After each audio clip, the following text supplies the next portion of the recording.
Aku sama sekali tidak menyangka di hari itu akan menjadi salah satu pengalaman paling seram yang aku alami.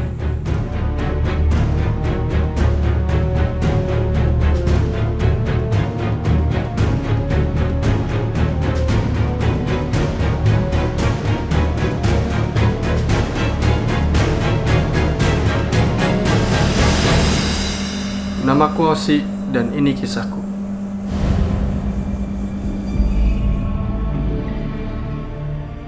Kisah seram yang diangkat dari kejadian nyata. Cerita horor di balik sebuah lokasi tempat syuting film. Cerita dari seorang teman. Cerita yang mungkin tidak akan pernah dapat Osi lupakan selamanya. Jadi dulu awalnya aku dan teman-teman itu ikut kompetisi film dan waktu itu posisi aku itu asisten produser dan karena asisten produser, akhirnya aku juga harus mencari tempat untuk membuat film itu. Lalu aku dikasih teman tempat itu dan akhirnya aku ngecek ke tempat itu untuk melihat tempatnya buat syuting nanti. Setelah mendapatkan info sebuah tempat dan mengambil kunci, Osi langsung bergegas menuju lokasi. Osi memasuki sebuah bangunan yang ternyata adalah sebuah gudang penyimpanan barang. Secara perlahan tapi pasti, Osi berjalan menyusuri bangunan tersebut. Sebuah bangunan yang cukup luas dengan atap menjulang tinggi seperti layaknya sebuah gudang. Di dalamnya terdapat ruang yang dulunya digunakan sebagai kantor, tapi sudah kosong dan sedikit tidak terawat. Waktu pertama kali lihat tempatnya sih memang kelihatan agak serem sih tempatnya, karena memang kata orang yang punya juga itu udah lama nggak dipakai dan nggak ada yang jaga juga gitu. Ditambah lagi sama ada pengakuan dari satpam bahwa katanya tempat itu tuh banyak gangguan gitu.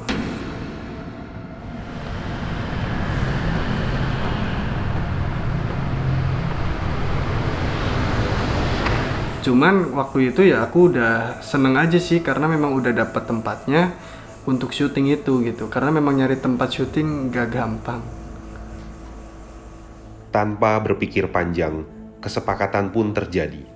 Osi memutuskan menggunakan lokasi ini sebagai tempat syuting dan dengan segera memberitahukan berita baik ini kepada kawan-kawannya di bagian produksi. Osi sama sekali tidak tahu bahwa keputusannya itu akan membawanya ke dalam salah satu pengalaman terseram dalam hidupnya.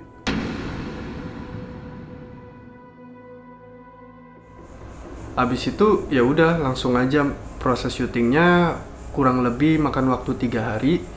Kita syuting di sana full. Satu tempat itu bisa dijadiin beberapa lokasi syuting. Proses pembuatan film pun dimulai. Talent-talent yang ekspresif. Lampu-lampu latar menyorot terang ke setiap sudut lokasi ruangan. Sang sutradara, juru kamera, para pemain hingga kru sibuk mondar-mandir, sibuk berdiskusi.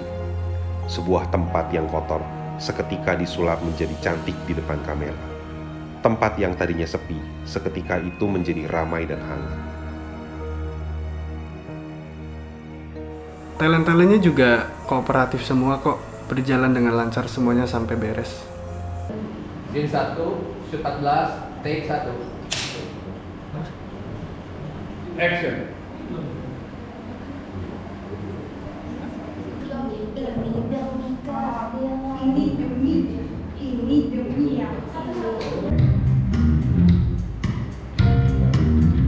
Sekali lagi ya. Ya. Udah oke. Oke. Ini udah. Udah. Miring ya? Dari atasnya miring ya. Syuting lagi persiapan. Selesai.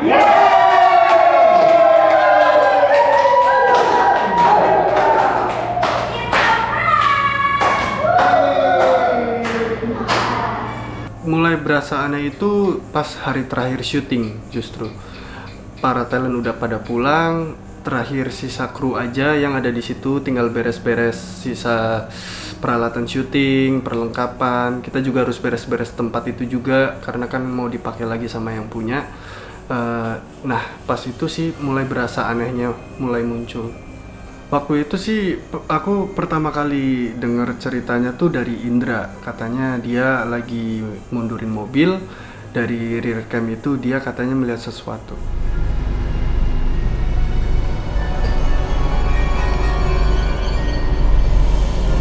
Kaget sih waktu itu. Cuma ya karena kan masih banyak teman-teman di situ, masih banyak kru, jadi ya berusaha bersikap tenang aja.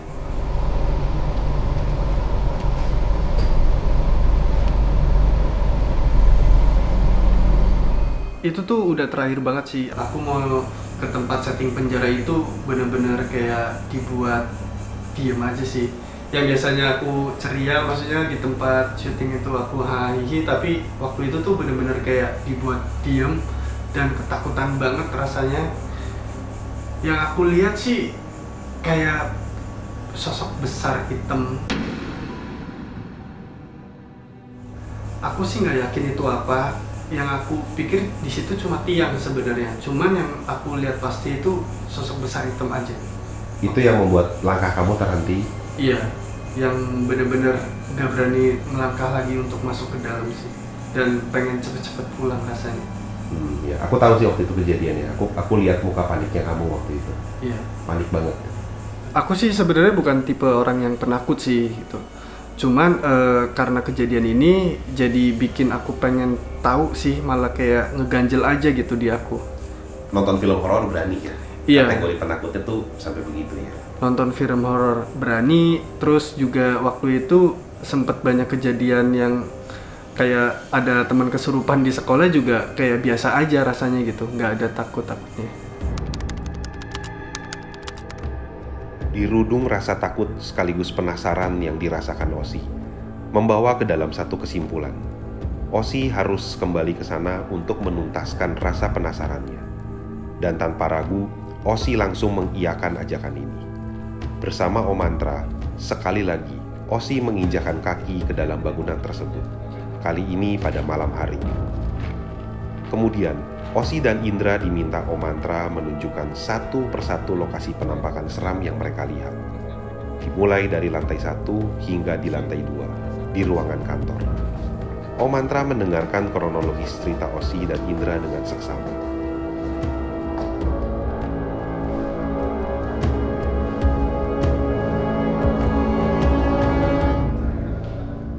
Saya nyapu, ngepel, terus ngangkutin barang karena ada meja di sini kan. Nah pas ngangkut meja itu, waktu itu tuh lihatnya di sini. Jadi dia tuh lagi duduk menghadap ke sana sambil gini-gini kaki. Badannya ke sini, Ke sana. badannya ke sana. Menghadap ke sana. Jadi saya cuma lihat punggungnya aja. Feminim. Feminim, cewek, tapi kecil, nggak terlalu besar. Jadi kayak anak umur belasan tahun. Akhirnya aku dapat kesempatan ke sana lagi. Ya aku pikir itu kesempatan buat aku untuk mengetahui rasa penasaran aku aja sih. Walaupun waktu itu aku merasa takut, tapi setelah itu aku justru malah jadi penasaran gitu. Sebenarnya waktu aku kemarin takut itu, aku tuh ngeliat apa dan aku tuh kenapa. Setelah mendengarkan penjelasan Om Mantra atas permintaan Osi, Om Mantra membuka mata batin atau mata ketiga Osi. Di lantai 2, di depan jendela, adalah lokasi pertama yang ditunjuk Om Mantra, agar Osi bisa melihat dengan leluasa ada aktivitas astral apa saja yang terjadi di gudang di lantai 1. Penasaran dan vibrasinya kuat ya. Dan itu kadang-kadang begini gelombangnya. Jadi pas dia tidur kecapean, ya kelihatan Ibarat ombak besar kan. Sekarang tuh dia gelombangnya kan masih hariak terus. Iya kan. Kita akan membiarkan Osi tenang dulu sedikit. Dia diberikan kesempatan oleh Om Mantra untuk melihat dari angle yang berbeda. Kita akan biarkan sebentar. Kita akan tutup sedikit pintunya supaya Osi merasa lebih tenang ya.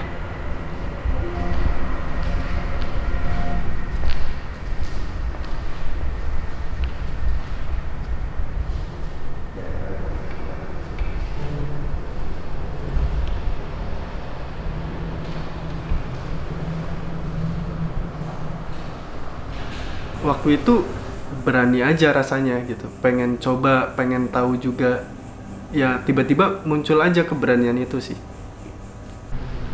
Udah cukup ya Mantra ya?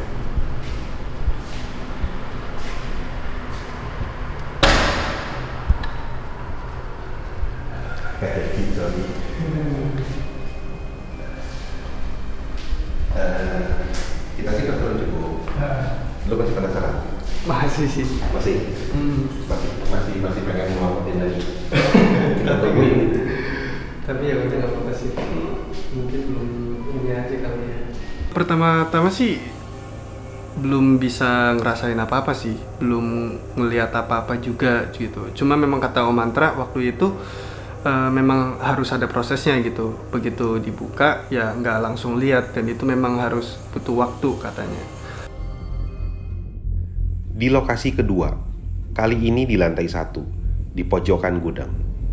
Osi akan mencoba kembali untuk merasakan atau melihat sosok yang menghantui pikirannya selama ini.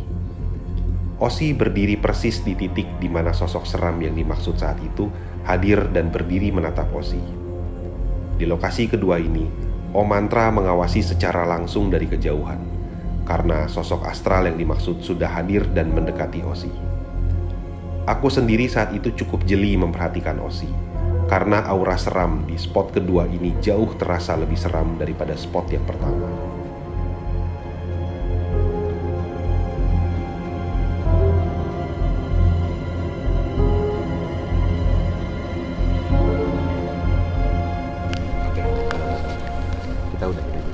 Kita udahin. Sebelum kita ke sana, ada sosok putih. Ya, ada sosok putih besar. Itu tadi ada di belakangnya dan menarik dan mulai di gitu. Kita akan samakan apa yang dirasakan sama Osi. Ya, jadi kita nggak akan ngomong, kita akan coba tanya langsung ke Osi sama atau enggak. Cuman setelah waktu itu Om Mantra dikasih gambaran sama dia, itu wah gila sih. Sosok yang menghantui pikiran Osi selama ini adalah kuntilanak. Sosok tinggi kurus menggunakan pakaian serba putih, memancarkan aura emosi dan dendam yang begitu besar, menghasilkan penampakan sosok yang sangat seram bagi siapapun yang bisa melihat penampakannya. Saat itu sedang berdiri di belakang Osi, sambil memegang bahu dan membelai-belai rambut Osi. Jadi secara alam bawah sadar, sebenarnya dia merasakan ya, otomatis kan pingin pegang kepala ya, Iya. ya terus pingin pegang sini gitu Iya. ya. Ada dorongan untuk pegang itu nggak? Tiba-tiba aja. Tiba-tiba aja sih. Ya, Tiba-tiba aja ya. refleks begitu ya. Cuman ada satu kayak lagi diem. Kan tadi kata Om kan disuruh pasrah aja kan. Bener-bener pasrah, tiba-tiba kaki gerak ke sini sendiri. Tuh. Ya. Geser aja kayak oh ya udah aku ikutin aja akhirnya kan. Nah, serem aja lah pokoknya. Kayak nggak bisa digambarin aja sih. Pokoknya serem banget lah. Nanti ditunggu aja tanggal 31 kalau ada yang tidak mungkin. Iya. Kamu nanti saya close. Oke. Ya ketemu lagi ya. Tanggal 30-an. Nanti ceritakan selama itu. Sejauh ini kemampuan mata batin yang diberi sama Om Mantra sih masih ada. Aku juga pengen coba sih sampai batas kemampuan aku, limit aku sampai kayak gimana gitu. Ya sampai aku bisa ngalahin ketakutan aku sendiri, dan semoga aja. Ada banyak cerita atau hal-hal seram di sekitar kita. Kadang kita bisa menyadarinya, kadang tidak. Osi, salah satu dari sekian banyak anak muda yang memiliki keberanian besar untuk melawan rasa takutnya, meminta agar mata batinnya tidak ditutup. Osi anaknya cukup sensitif, tabah, dan memiliki dasar hati yang baik. Diam-diam saya memberikan energi perlindungan untuknya. Demikian kata-kata yang Om Mantra bisikan kepadaku.